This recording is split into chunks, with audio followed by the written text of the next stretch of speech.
নারীর বিরুদ্ধে না, বরং নারীর অধিকার আদায়ের জন্য আমরা কথা বলতেছি। ইসলাম ছাড়া নারীর অধিকার কেউ দেয়নি। যারা বলে দেয় নাই, ইসলাম দেয় নাই, ওরা এই জমিনের চরিত্রহীন, ওরা নারীর দুশ্মন। হিন্দুদের ধর্মের কিতাবগুলো খুঁজেন, নারীদের উপরে জুলুম। খ্রিস্টানদের ধর্মের কিতাব খুঁজেন, নারীদের উপরে জুলুম। ইহুদিদের ধর্মের কিতাব খুঁজেন, নারীদের উপরে জুলুম। একমাত্র ইসলাম নারীর উপরে ইনসাফ শুধু না, এহসান করেছে। ইনসাফ না কি এহসান।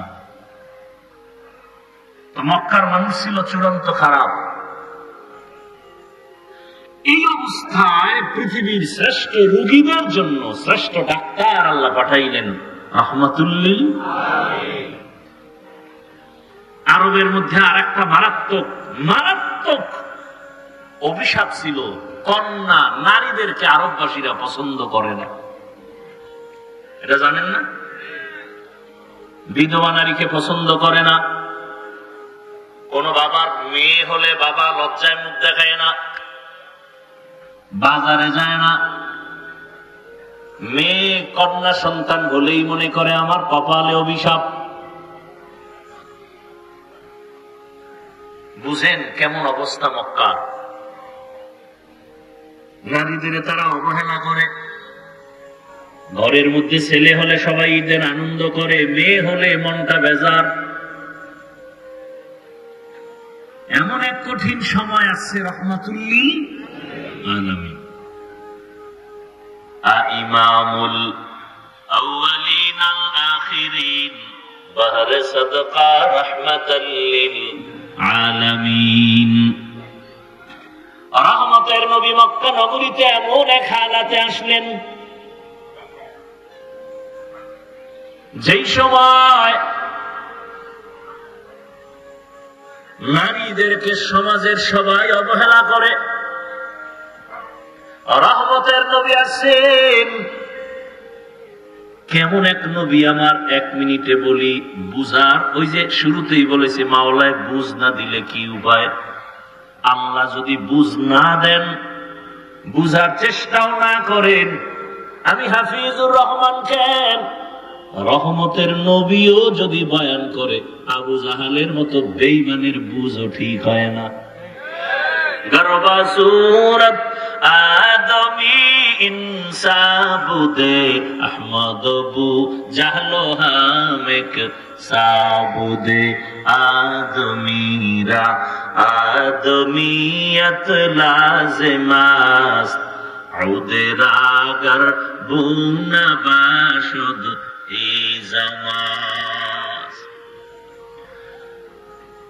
রহমতের নবী মক্কা নগরীতে আসলেন যেই সমাজের মানুষগুলো কন্যা পছন্দ করে না।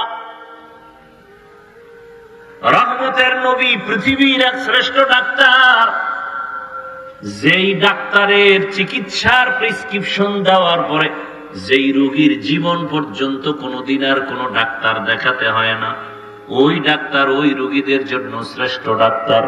আমার নবী এমন শ্রেষ্ঠ ডাক্তার, কিয়ামত পর্যন্ত এই জমিনে যত রোগী আসবে সব রোগীদের জন্য ঔষধ দিছেন আমার নবীর প্রেসক্রিপশন।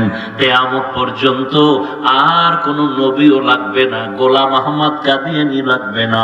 এই জমিনে কিয়ামত পর্যন্ত যত রোগ মানুষ তোমার হবে, সব রোগীদের রোগের একটাই ঔষধ, রাহমাতুল লিল আলামিনের আদর্শ।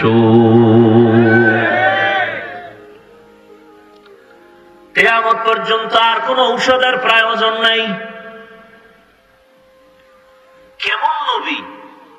জমিনের মধ্যে আমার রহমতের নবীর মতো শারীরিক শক্তিওয়ালা আর জমিনে দ্বিতীয় কোন ব্যক্তি নাই।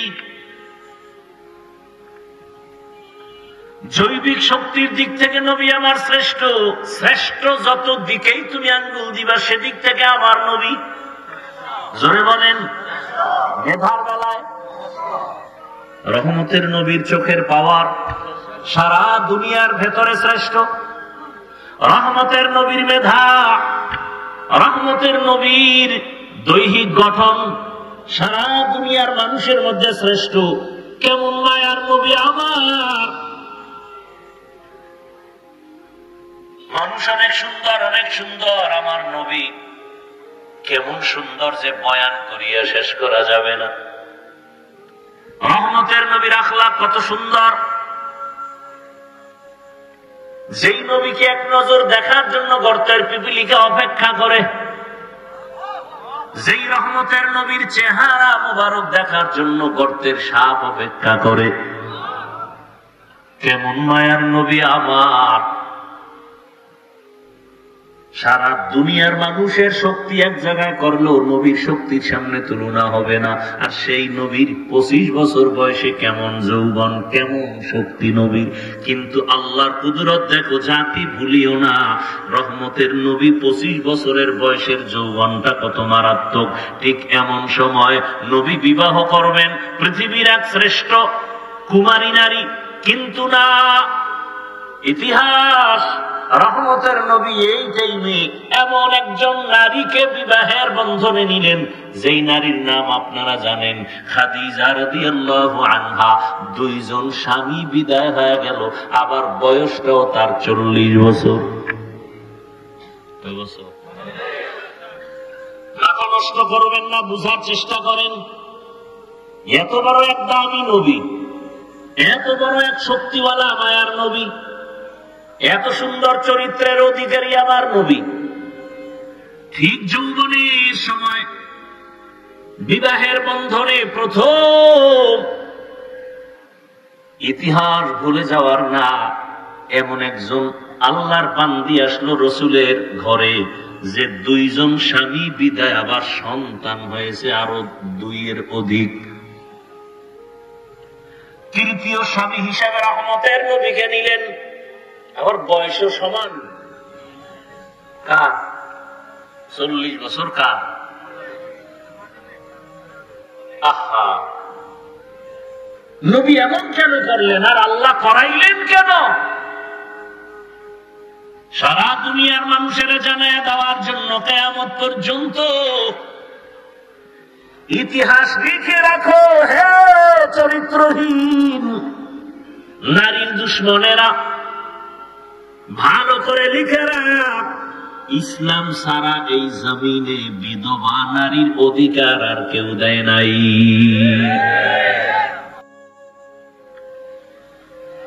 मोहम्मद ने आकर कुफर को मिटाया,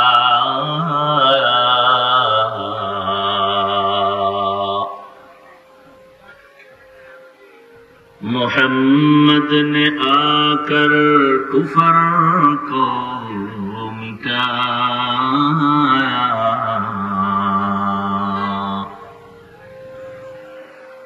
कुफर को मिटाकर सदाकत बताया, कुफर को मिटाकर सदाकत बताया। ला इलाहा इल्लल्लाह,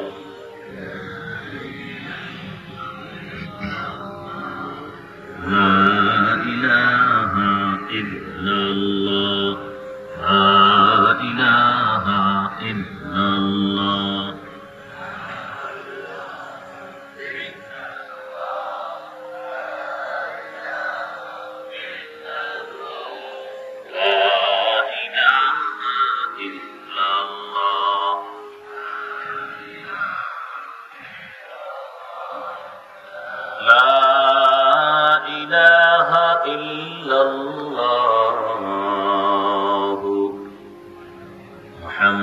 মুহাম্মাদুর রাসূলুল্লাহ।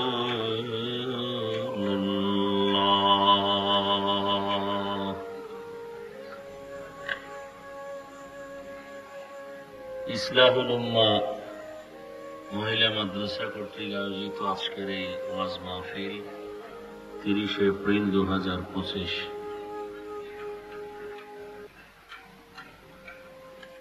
উপস্থিত মহতারাম সম্মানিত সভাপতি, প্রধান অতিথি, বিশেষ অতিথি বৃন্দ, হযরত উলামায়ে কেরাম,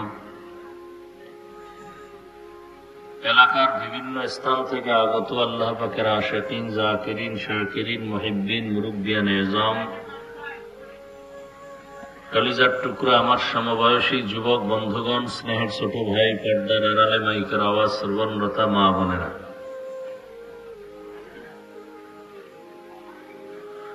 আল্লাহ পাকের দরবারে শুকর যে আল্লাহ আমাদেরকে সুস্থ রেখেছেন, আলহামদুলিল্লাহ। হাজারো লাখো মানুষের মধ্য থেকে বাছাই করে পৃথিবীর শ্রেষ্ঠ মজলিস, উলামায়ে আহলে হকের মজলিস, গুনাহ মাফের মজলিস, তওবা কবুলের মজলিসে আমাদেরকে আল্লাহ হাজারো মানুষের ভেতর থেকে বাছাই করে আসার মতো, বসার মতো তৌফিক দান করেছেন। আর একবার শুকর আদায় করি, আলহামদুলিল্লাহ। দরুদ ও সালাম সাইয়্যিদুল মুরসালিন, রাহমাতুল লিল আলামিন, শফিউল মুযনিবিন, খাতামুন নবিয়্যিন, সাইয়্যিদুস সাকালাইন, ইমামুল মুরসালিন, হযরত মুহাম্মদুর রাসূলুল্লাহ। সবাই আবার পড়েন।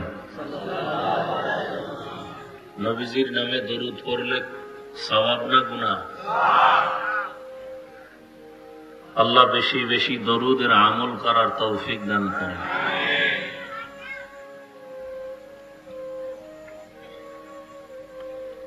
যাদের আয়োজনে আজকের এই মাহফিল, সহযোগিতা যারা করেছেন সার্বিকভাবে, আল্লাহ সবাইকে মাহফিলের বরকতে দুনিয়াতে শান্তি, পরকালে মুক্তির ব্যবস্থা করে দিন।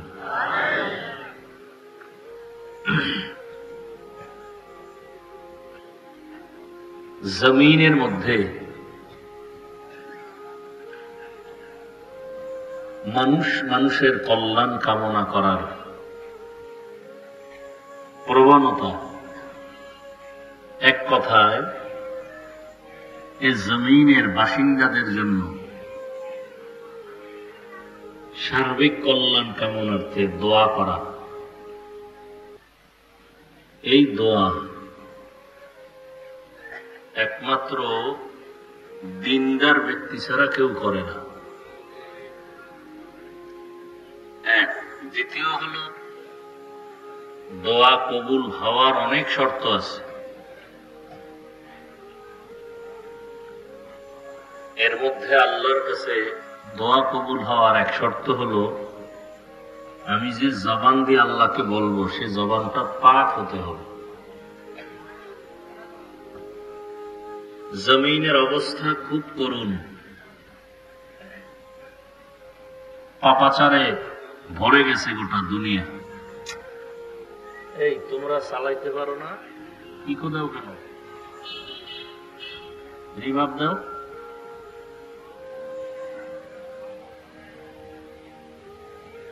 পাপাচারে ভরে গেছে সারা দুনিয়া।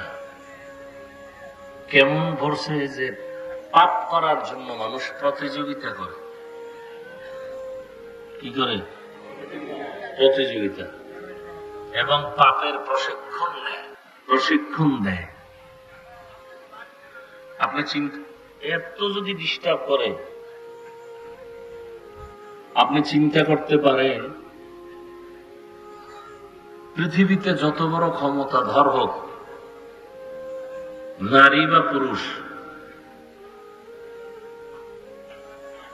টাকা আছে, বাড়ি আছে, গাড়ি আছে, ক্ষমতা আছে, সারা দুনিয়া জোড়া, কিন্তু চরিত্র যদি খারাপ হয় তাহলে তার ঘরওয়ালারাও তাকে পছন্দ করে না।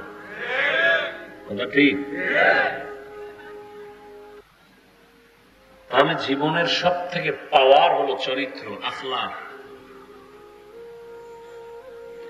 স্বাভাবিক যেটা আছে ব্যবহার, সেটা তো আছেই।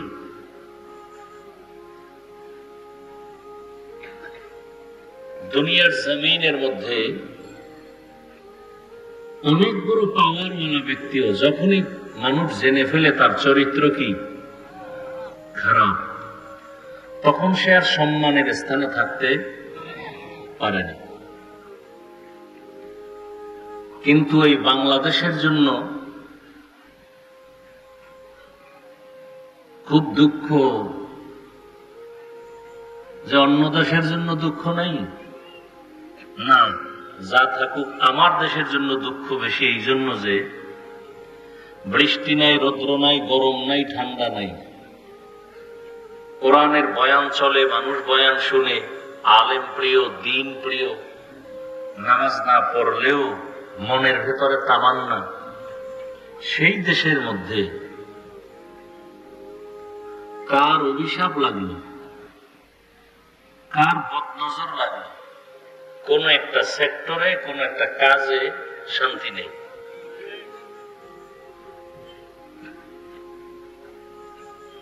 সুদ ঘুষে মানে অন্যায়গুলো ছোট না, মারাত্মক, যার উপরে আর অন্যায় নেই।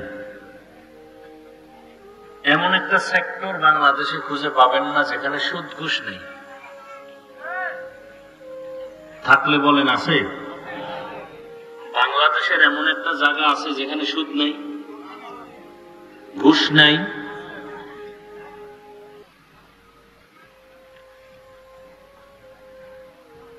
তো যে চরিত্রহীনতার কারণে পৃথিবী জোড়া দামি মানুষটাও মানুষের কাছে ঘৃণিত হয়ে যায়। সেই চরিত্রহীন মানুষগুলো সমাজে কথা বলে বুক ফুলায়, এবং তাদের ছায়ায় বসে, এটা আমাদের কপাল খারাপ, চিহ্নিত চরিত্রহীন বা চরিত্রহীনা যারা অল টাইম জেনা ব্যভিচারে লিপ্ত, এরা নিজের অধিকার ফিরানোর জন্য তো আন্দোলন বা কোন আরজি আবেদন পেশ করবে দূরের কথা, বরং আল্লাহর আইনের উপরে তারা মন্তব্য করে কলম ধরার মতো দুঃসাহস ইদানিংকালে দেখাচ্ছে। কমিশন তৈরি করে এখানে অনেক শিক্ষিত মুসলমান, আল্লাহ বিবেক দিছে, আপনারা বলেন, আপনারা কি এই জন্য স্বাধীন স্বাধীন করেন? হ্যাঁ, দেশ স্বাধীন, দেশ স্বাধীন কি হইল? কি স্বাধীন করলেন? ঘুষ চলতেছে, জুয়া চলতেছে, ওয়াজের মধ্যে আলেমদের সাথে সে আগের মতো বেয়াদবিও চলতেছে। কি স্বাধীন করলেন?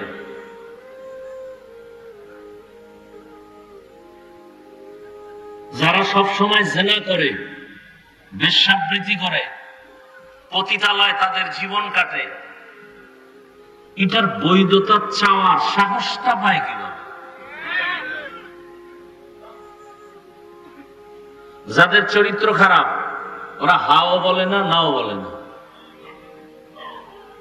এরা চিন্তা করে মন্দের ভালো, নফস তো ভেতরে আছে। যারা বলেন না ইসলাম নারীর সম্মান দেয়নি, অধিকার দেয়নি, এরাই জমিনের নিকৃষ্ট লম্পট। ওরা নারীদেরকে ভোগের সামগ্রী বানাবার জন্য বেপরদা। আমার নামাজও পড়ে, হুজুরদের সাথে দেখা হলে দোয়া চায়।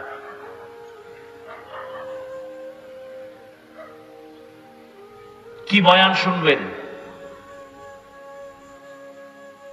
কত আল্লাহর বান্দার এখানে বয়ান শুনতে আসছেন, আজকে ফজর পড়েন নাই, জোহর পড়েন নাই, আসর পড়েন নাই, মাগরিব পড়েন নাই, এশা পড়েন নাই। জিজ্ঞাসা করলে বলবেন নামাজ পড়া লাগবে নি, সবাই বলবে হ্যাঁ লাগবে। সপ্তাহে 2-1 দিন তো না, প্রতিদিন। ফাঁকে ফাঁকে ছেড়ে দেওয়ার সুযোগ আছে তো, বলে আপনি কি ইমানদার না অন্য কিছু, অথচ নামাজ নাই।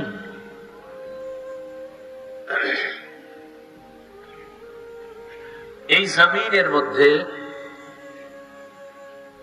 ওলামায়ে কেরাম, কোরআনওয়ালারা কোন মানুষকে একটা গালি দেয়নি, ক্ষতি করে না। এরপরও এদের সাথে দুশ্মনী কেন মানুষের? একমাত্র কারণ ওদের আকাম যেন সুযোগ মতো করতে পারে, এই জন্য আলেমদেরকে দূরে রাখার অপচেষ্টা। দেশটা প্রত্যেকটা কাজ নোংরামিতে ভরে গেছে। সব থেকে বেশি নোংরামি রাজনীতি নিয়ে চলে, সব থেকে বেশি। সবাই বলে মসজিদ নিয়ে রাজনীতি নেই। বাংলাদেশে একটা মসজিদ দেখেন তো কোথায় রাজনীতি চলে না? সবগুলো ওই রাজনীতি করে ধর্ম নিয়ে, চান্দাবাজার ঠান্দাবাজের দলেরা। নাপাক তো কম খাইলেন না জীবনে, আর কত খাইবেন? আজকে ঢাকা শহরে আপনারা দেখেছেন ইসলামী আন্দোলন, খেলাফত মজলিস, খেলাফত আন্দোলন, জামায়াত ইসলামী সহ সব ইসলামী দলের উল্লেখযোগ্য ব্যক্তি, আমির, সবাই এক প্ল্যাটফর্মে আওয়াজ দিয়েছেন, আওয়াজ তুলতেছেন ঈমানের দাবিতে। কেউ তার ব্যক্তি স্বার্থ নিয়ে স্লোগান দেয় না, চায় না, ইসলাম চায়,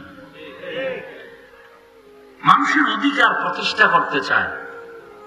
চোর কোনদিন মানুষের সম্পদের নিরাপত্তা দিতে পারে না, পারে? অন্ধ কোনদিন মানুষকে পথ দেখাতে পারে না। তাহলে সেই চোর দিয়ে আপনি সমাজকে সংস্কার করবেন, হবে না? দেখছেন তো বহুত কিছু, আর কত? যদি সোজা না হন তাহলে ফিলিস্তিনের পরিণামের অপেক্ষায় থাকেন। আপনি মনে করছেন বাংলাদেশ খুব পাওয়ারওয়ালা, লিস্টির বাইরে। আপনারা বেঈমানরা মনে করে বাংলাদেশ মানে একটা টোকা দিলে নাই, আর আসলে কি আছে? আপনি ওয়াজে আসছেন ঠিক, কিন্তু আপনার ব্যবসা চলে হারাম টাকা। আপনার মেয়ে, ছেলে, স্ত্রী, পরিবার কয়জন দিন অনুযায়ী চলে। আপনাকে তো কিছু ধমক দেওয়া লাগবে না, হালকা একটু লোভ দেখাইলেই তো আপনি আল্লাহকে ভুলে যাবেন। আর সে দেখানো লাগবে কেন? হিন্দুদের পূজায় গিয়া সন্তেষ খাইয়া যেই কপাল পোড়ারা স্লোগান দেয়, ধর্ম যার যার কি জানি, তার মানে কি? বিবাহ যার যার, বৌসভা। আপনি হাসেন কেন? এই আকামগুলো চলে না সোনার বাংলায়?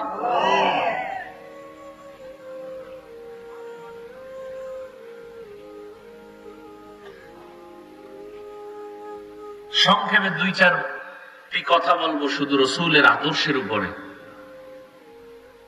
পৃথিবীতে যত ধর্ম আছে আল্লাহর দেওয়া আর মানুষের বানানো, কোন ধর্মে নারীর সম্মান দেয়নি, শুধু আল্লাহ ইসলাম দিয়ে দিয়েছে।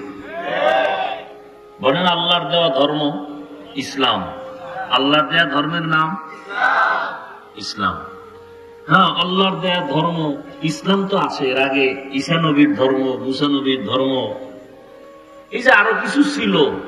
ইসলাম ছাড়া নারীর সম্মান, মর্যাদা আর পৃথিবীতে কেউ দেয় নাই, সবাই জুলুম করেছে। এখন জুলুম কোনটা আর ভালো কোনটা এটা বুঝারও তো মেধা নাই। চোখ নষ্ট, খায় না পাপ, মেধাও নষ্ট। আমি প্রায় সময় বলি, বাংলাদেশে যত বড় ভিআইপি তত বড় সুদখোর, তত বড় মদখোর। মদ না পান করলে, সুদ না খাইলে ভিআইপি হওয়া যায় না।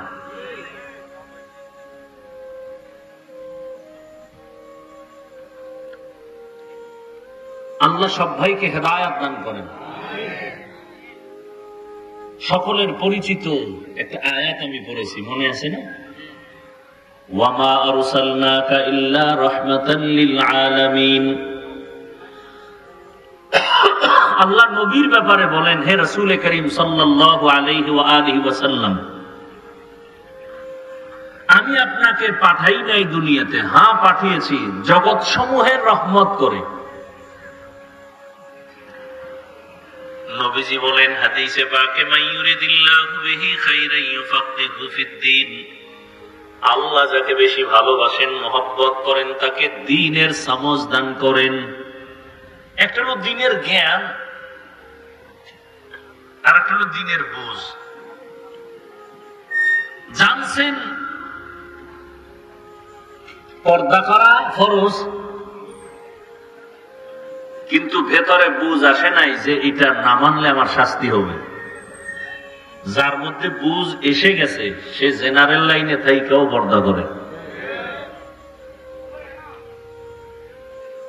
প্রত্যেকটা মুমিন মুসলমান জানে দাড়ি কামানো, ছাটানো কবিরা গুনাহ, হারাম। মানে না কেন? আল্লাহর শাস্তি যে ভোগ করতে হবে সেই বুঝ এখন অন্তরে আসেনি। যার অন্তরে বুঝ এসে গেছে সে ডাক্তার হয়েও দাড়ি রেখে দিছে, ইঞ্জিনিয়ার হয়েও দাড়ি রেখে দিছে, কলেজের প্রফেসর হয়েও দাড়ি রেখে দিছে। আমি বানায় বলতেছি কথাগুলো। তারা দাড়ি রাখছে কি সরকার তাদের বেতন বাড়াবে? অবশ্যই তাদের বুঝ ঠিক হয়ে গেছে। আপনারা জানেন রহমতের নবী আসছেন কোন এলাকায় বলেন তো? বলেন, সবাই বলেন। নবীজি যখন আসতেছিলেন এর আগ মুহূর্ত মক্কার জমিনটা ছিল কঠিন এক হালাত। অহরহ জিনা, ব্যভিচার। কতটা খারাপ? নারী পুরুষ উলঙ্গ হয়ে বাইতুল্লাহ তাওয়াফ করে। বাইতুল্লাহ কেমন বাইতুল্লাহ? যার দিকে শুধু তাকায় থাকলেই গুনাহ মাফ। শুধু তাকায় থাকবেন, দেখবেন, কিছু বলবেন না, অটোমেটিক গুনাহ মাফ। কেমন বাইতুল্লাহ? যে বাইতুল্লাহর দিকে তাকাইয়া প্রথম নজরে যা চাইবে আল্লাহর কাছে আল্লাহ তাই দিবেন। আল্লাহর ওয়াদা। কেমন বাইতুল্লাহ? যেই বাইতুল্লাহর সীমানা আপনারা যারা গেছেন বা জান নাই, ছবিতে দেখছেন, যে ঘরটা দেখেন এতটুকু না, কিন্তু অনেক বিশাল। বাইতুল্লাহর ওই ঘর থেকে চারদিকে বহু দূর তার এরিয়া, অনেক দূর। হোটেল পার হয়ে আরো রাস্তাঘাট পার হয়ে বহু দূরে বাইতুল্লাহর এরিয়া। ঠিক বাইতুল্লাহর যতটুকু এরিয়া দেওয়া আছে এই এরিয়ায় ঢুকেই যদি বলে আল্লাহ একবার, 1,00,000 বার আল্লাহ বলার সওয়াব। একবার যদি বলে সুবহানাল্লাহ, 1,00,000 বার সুবহানাল্লাহ বলার সওয়াব।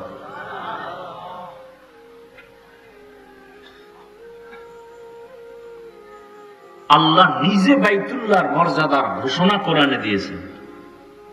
ইন্না আউওয়ালা বাইতিন উযিআ লিন-নাসি লাল্লাযী বিবাক্কাতা মুবারাকান ওয়া হুদাল লিল আলামিন। পৃথিবী নামক গ্রহ যখন টোটাল অস্তিত্বে আসে নাই, ঠিক আল্লাহ রাব্বুল আলামিন তখন আংশিক অস্তিত্বে আসা মাত্রই আল্লাহ প্রথম একটা ঘর বানাইলেন, বাইতুল্লাহ।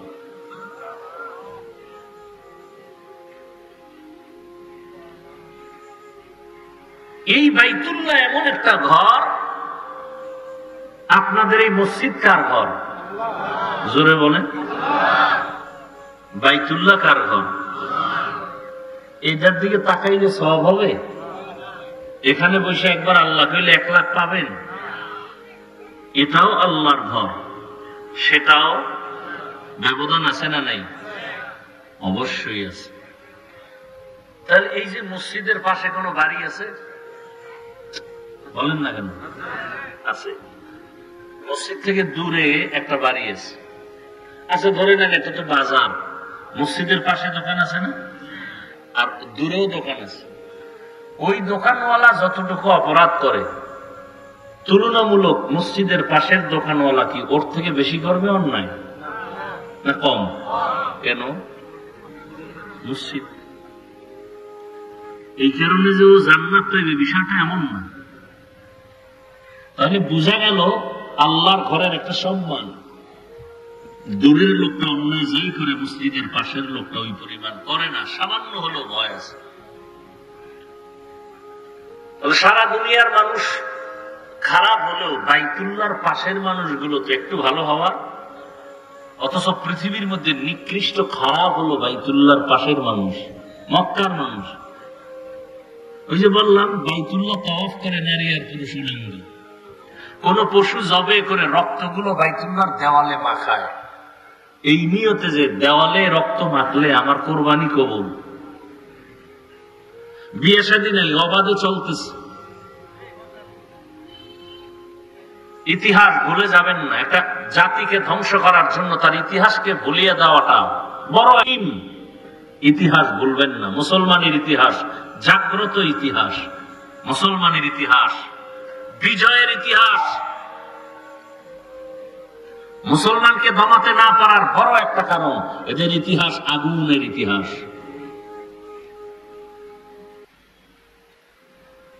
ভারতওয়ালারা চাচ্ছে ফিলিস্তিনের মতো ইসরায়েলি হামলার আকৃতি ধারণ করে ভারত থেকে মুসলিমদের আলাদা করবে। কি বলে? যেটা হিন্দুদের দেশ। বলে না? বলে না। অথচ ভারত হিন্দুস্তান নাম। কি নাম? নূহ নবীর এক সন্তানের নামে নাম। নূহ নবী কি মুসলমান না? পৃথিবীতে প্রথম ব্যক্তি মানুষ নাম জানেন কি? জানেন না? জানা থাকলে বলবেন, না জানলে চুপ থাকবেন। আমি বলবো পৃথিবীতে প্রথম ব্যক্তিকে বলেন সবাই। এগুলো জানেন ভালো করে, মজবুত হন। যত বড় বীর যোদ্ধা হোক, শক্তিধর হোক না কেন, প্রশ্ন করে যদি মাথাটা হ্যাং করে দিতে পারেন, ও যত বড় পাওয়ার থাক, জাগা কাটা খায় লবণের সিটার মতো দুর্বল হয়ে যায়। ইতিহাস জানেন। যুদ্ধ করতে হবে, আর ঘুমানোর সময় নেই, রেডি থাকেন। ইতিহাস জানেন। পৃথিবীর প্রথম মানুষকে, এটা তো সবাই জানেন। তিনি জান্নাত থেকে আসছেন না? জানা থাকলে বলেন, আল্লাহ যে আদম নবীকে জমিনে পাঠাইলেন, কোথার থেকে? এই জমিনে পাঠাবার মানে কোথায় পাঠাইছেন? জমিন তো বিশাল। কোথায়? না, ভারতের চরম দ্বীপে আল্লাহ আদমকে পাঠাইলেন, আর আরবের জেদ্দায় আম্মাজান হাওয়াকে পাঠাইলেন। ইতিহাস ভালো করে মনে রাখেন। তাহলে ভারতের মধ্যে প্রথম ব্যক্তি আদম আলাইহিস সালাম পৃথিবীতে আসছেন কোথায়? ভারতে। কোথায়? হিন্দুদের দেশ। আদম নবী হিন্দু, মুসলমান। বাইতুল্লাহর কথা কইছেন এতক্ষণ। এই বাইতুল্লাহ মানব জাতির প্রথম যিনি বাইতুল্লাহর হজ করেন তিনি আদম। কে তিনি? এই ভারতের জমিন হলো পৃথিবীর ইতিহাসে হজের প্রথম জমিন। অর্থাৎ এখান থেকে পৃথিবীতে প্রথম হজ ব্রত শুরু হয়। শুরু করলেন কে? এখান থেকে আদম নবী 40 বার গিয়া হেঁটে হেঁটে বাইতুল্লাহ হজ করেছেন। তাহলে পৃথিবীতে প্রথম বাইতুল্লাহর দিকে হজের সফর শুরু হয়েছে কোথার থেকে? ভারত হিন্দুদের কথা বলেন না কেন? দিল্লি শহরে কুতুব মিনার দাঁড়ানো আছে আজও। কি মিনার? হিন্দু।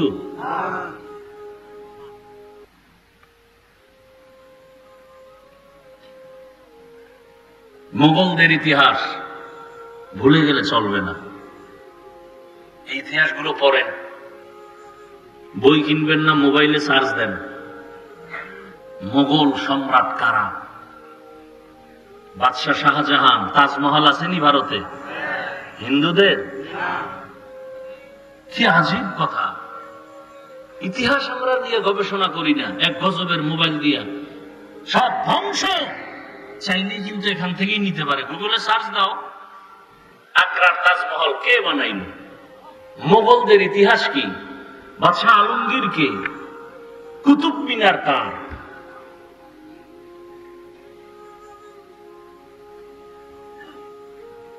ইতিহাস। স্পেন জমিন আজকে আজান বন্ধ, অথচ সেই 800 বছর স্পেন জমিন শাসন করেছেন লাগাতার মুসলমান। অধিকার আদায় করার জন্য প্রস্তুতি নিতে হবে। বুঝিয়েছেন? অধিকার আদায় করতে হবে। আমরা নারীর বিরুদ্ধে না, বরং নারীর অধিকার আদায়ের জন্য আমরা কথা বলতেছি। ইসলাম ছাড়া নারীর অধিকার কেউ দেয়নি। যারা বলে দেয় নাই, ইসলাম দেয় নাই, ওরা এই জমিনের চরিত্রহীন, ওরা নারীর দুশ্মন। হিন্দুদের ধর্মের কিতাবগুলো খুঁজেন, নারীদের উপরে জুলুম।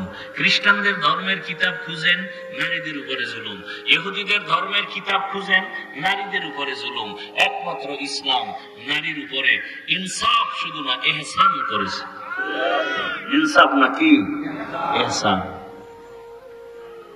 তো মক্কার মানুষ ছিল চূড়ান্ত খারাপ। এই অবস্থায় পৃথিবীর শ্রেষ্ঠ রোগীদের জন্য শ্রেষ্ঠ ডাক্তার আল্লাহ পাঠাইলেন রাহমাতুল্লিল। আরবের মধ্যে আর একটা মারাত্মক মারাত্মক অভিশাপ ছিল, কন্যা নারীদেরকে আরববাসীরা পছন্দ করে না। এটা জানেন না? বিধবা নারীকে পছন্দ করে না। কোন বাবার মেয়ে হলে বাবা লজ্জায় মুখ দেখায় না, বাজারে যায় না। মেয়ে কন্যা সন্তান হলেই মনে করে আমার কপালে অভিশাপ। বুঝেন কেমন অবস্থা মক্কার। নারীদের তারা অবহেলা করে। ঘরের মধ্যে ছেলে হলে সবাই ঈদের আনন্দ করে, মেয়ে হলে মনটা বেজার। এমন এক কঠিন সময় আসছে রহমাতুল্লিল আলামিন। ইমামুল আউয়ালিন আল আখিরিন বাহরে সাদকা রাহমাতাল লিল আলামিন। রহমতের নবী মক্কা নগরীতে এমন এক হালাতে আসলেন যেই সময় নারীদেরকে সমাজের সবাই অবহেলা করে। রহমতের নবী আসছেন। কেমন এক নবী আমার এক মিনিটে বলি বুঝার। ওই যে শুরুতেই বলেছি মাওলায় বুঝ না দিলে কি উপায়। আল্লাহ যদি বুঝ না দেন, বুঝার চেষ্টাও না করেন, আমি হাফিজুর রহমান কেন রহমতের নবীও যদি বয়ান করে, আবু জাহালের মতো বেঈমানের বুঝও ঠিক হয় না। গরবা সূরত আদমি ইনসাবুদে আহমদ বু জাহলো হামেক সাবুদে আদমিরা আদমিয়ত লাজমাস উদেরাগর বুনা বাশুদ ই জামাস। রহমতের নবী মক্কা নগরীতে আসলেন যেই সমাজের মানুষগুলো কন্যা পছন্দ করে না। রহমতের নবী পৃথিবীর এক শ্রেষ্ঠ ডাক্তার, যেই ডাক্তারের চিকিৎসার প্রেসক্রিপশন দেওয়ার পরে সেই রোগীর জীবন পর্যন্ত কোনোদিন আর কোনো ডাক্তার দেখাতে হয় না। ওই ডাক্তার ওই রোগীদের জন্য শ্রেষ্ঠ ডাক্তার। আমার নবী এমন শ্রেষ্ঠ ডাক্তার, কিয়ামত পর্যন্ত এই জমিনে যত রোগী আসবে সব রোগীদের জন্য ঔষধ দিবেন আমার নবীর প্রেসক্রিপশন। কিয়ামত পর্যন্ত আর কোন নবীও লাগবে না, গোলাম আহমদ কাদিয়ানী লাগবে না। এই জমিনে কিয়ামত পর্যন্ত যত রোগ মানুষ তোমার হবে, সব রোগীদের রোগের একটাই ঔষধ, রাহমাতুল লিল আলামিনের আদর্শ। কিয়ামত পর্যন্ত আর কোন ঔষধের প্রয়োজন নাই। কেমন নবী!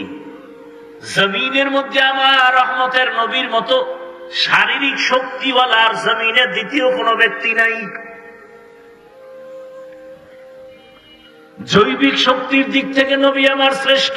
শ্রেষ্ঠ যত দিকেই তুমি আঙ্গুল দিবা সেদিক থেকে আমার নবী। জোরে বলেন। মেধার বেলায় রহমতের নবীর চোখের পাওয়ার সারা দুনিয়ার ভেতরে শ্রেষ্ঠ। রহমতের নবীর মেধা, রহমতের নবীর দৈহিক গঠন সারা দুনিয়ার মানুষের মধ্যে শ্রেষ্ঠ। কেমন মায়ার নবী আমার! মানুষ অনেক সুন্দর, অনেক সুন্দর, আমার নবী কেমন সুন্দর যে বয়ান করিয়া শেষ করা যাবে না। রহমতের নবীর আখলাক কত সুন্দর। যেই নবীকে এক নজর দেখার জন্য গর্তের পিপিলিকা অপেক্ষা করে, যেই রহমতের নবীর চেহারা মুবারক দেখার জন্য গর্তের সাপ অপেক্ষা করে, কেমন মায়ার নবী আমার। সারা দুনিয়ার মানুষের শক্তি এক জায়গায় করলেও নবীর শক্তির সামনে তুলনা হবে না। আর সেই নবীর 25 বছর বয়সে কেমন যৌবন, কেমন শক্তি নবীর। কিন্তু আল্লাহর কুদরত দেখো, জাতি ভুলিও না। রহমতের নবী 25 বছরের বয়সের যৌবনটা কত মারাত্মক। ঠিক এমন সময় নবী বিবাহ করবেন পৃথিবীর এক শ্রেষ্ঠ কুমারী নারী, কিন্তু না, ইতিহাস রহমতের নবী এই টাইমে এমন একজন নারীকে বিবাহের বন্ধনে নিলেন, যেই নারীর নাম আপনারা জানেন, খাদিজা রাদিয়াল্লাহু আনহা। 2 জন স্বামী বিদায় হয়ে গেল, আবার বয়সটাও তার 40 বছর। মাথা নষ্ট করবেন না, বোঝার চেষ্টা করেন। এত বড় এক দামি নবী, এত বড় এক শক্তিওয়ালা মায়ার নবী, এত সুন্দর চরিত্রের অধিকারী আমার নবী, ঠিক যৌবনের সময় বিবাহের বন্ধনে প্রথম, ইতিহাস ভুলে যাওয়ার না, এমন একজন আল্লাহর বান্দি আসলো রসুলের ঘরে, যে 2 জন স্বামী বিদায়, আবার সন্তান হয়েছে আরো 2 এর অধিক। তৃতীয় স্বামী হিসেবে রহমতের নবীকে নিলেন, আবার বয়সও সমান। কার? 40 বছর। কার? আহা, নবী এমন কেন করলেন, আর আল্লাহ করাইলেন কেন? সারা দুনিয়ার মানুষের জানায় দেওয়ার জন্য কিয়ামত পর্যন্ত। ইতিহাস লিখে রাখো হে চরিত্রহীন নারীর দুশ্মনেরা, ভালো করে লিখে রাখ, ইসলাম সারা এই জমিনে বিধবা নারীর অধিকার আর কেউ দেয় নাই।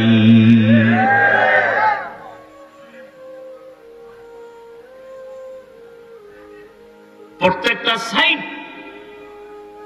এরপরে আসেন এই খাদিজা রাদিয়াল্লাহু আনহার ঘর থেকে রাসূলের সন্তান আসলো। 4 কন্যা সন্তান। কয়টা? 4 কন্যা। ছেলে যদিও আসছে, অল্প বয়সে আল্লাহ নিয়ে নিছেন, একটা ছেলেও জমিনে আর জিন্দা নাই। নবীজির কয় কন্যা জোরে বলেন? 4 কন্যা। পৃথিবীর শ্রেষ্ঠ রহমতের নবী আমার, তার কন্যা 4। সারা দুনিয়ার মানুষকে জানায় দিল, তোমরা নারী পছন্দ করো না, অথচ ইসলামের মহানায়ক, সৃষ্টির শ্রেষ্ঠ ব্যক্তি, রহমতের নবী, তার একটা ছেলেও নাই, তার 4 কন্যা। যখন ছেলে হয়ে মরে গেল, আরবের বেঈমানেরা হাসি দিয়া রসুলের গালি দিয়া কয়, মুহাম্মদের ছেলে নাই, বংশ রক্ষা হবে না, মুহাম্মদের নামে জমিনে কেউ নিবে না। কিন্তু 4 কন্যা আল্লাহ দিলেন। আরবের মানুষ কন্যা পছন্দ করে না, অথচ পৃথিবীর শ্রেষ্ঠ মহানায়কের কন্যা কয়জন? এবং ভবিষ্যৎবাণী করে গেলেন, দুনিয়ার সন্তানের বাবারা, মায়েরা লিখে রাখো, যে একটা কন্যার বাবা হইবা, একটা জান্নাতের মালিক হয়ে যাইবা। যেই মা বাবা 2টা কন্যা সন্তান পেয়েছো, তুমি 2টা জান্নাতের মালিক। যে 3টা কন্যা পেয়েছে, 3টা জান্নাতের মালিক। যে 4 কন্যা পেয়েছো, 4টা জান্নাতের মালিক হয়ে গেছো। একজন ছেলেও নাই।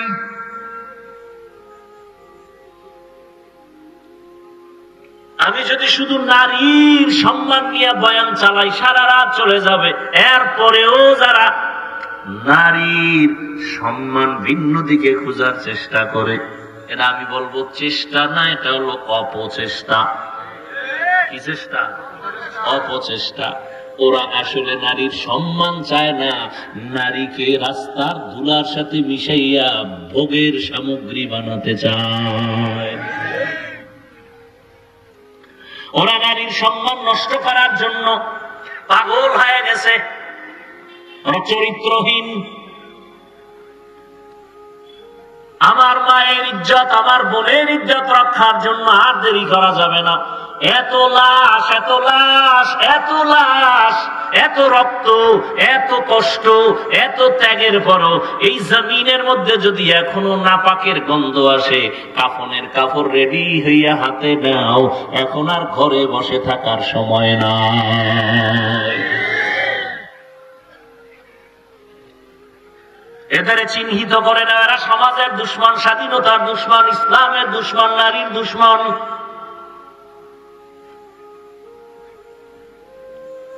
নারীর সম্মান বাস্তবে দেখতে চাইলে আফগানিস্তানে যাও। একটা কন্যা পৃথিবীতে আসা মানে ওর ভাগ্য, ওর কপাল। ওই কন্যাটা পৃথিবীতে আসেই কপাল নিয়া। একটা কন্যা পৃথিবীতে আসা মানেই তার কপাল খোলা। ও যার ঘরে আসে তার কপাল খুলে যায়। ও যে বাবার উরসে আছে সেই বাবার কপাল খুলে যায়। ও যে মায়ের গর্ভে আসে সে মায়ের কপাল খুলে যায়।